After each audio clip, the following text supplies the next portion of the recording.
مشکل ما چی است؟ ما عقیده خود از کجا میگیریم؟ مشکل اساسی ما این است که ما عقیده خود از کسی میگیریم که خودش عقیده را نمیفهمه.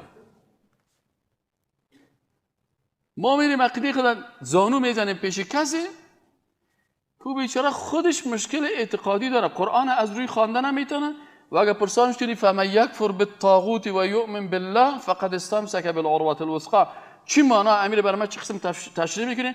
میگه بیا در قرآن 7 معنا داره. یک معنایش پیغمبرا میفهمه، یک معنایش ملائکه میفهمه، یک معنایش الله میفهمه، یک معنایش اوتاد میفهمه، یک معنایش بچه فلانیا میفهمه. تقسیم بندی میکنه. خیلی ما و تو چی؟ ما و تو هیچ، ما و تو فقط اینه میشه شیشتیم و یک 5 دقیقه. نه، قرآن یک معنا داره.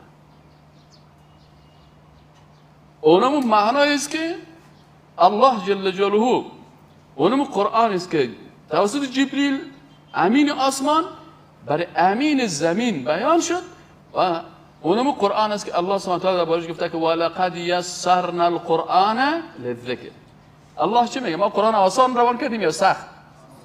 حالا یک چیزی که یک کلمه 7 معنا داشته باشه سخت است یا آسان؟ چیز دیگه نامهای قرآن، معناهاش یا نامهاش؟ نامهای قرآن خب برنامه قرآن نامهای زیاد داره، ذکر است و کتاب است و چیز، اما گپ سر از این است که خود قرآن آسان است. قل هو الله احد، بگو که الله چی است؟ یکی است.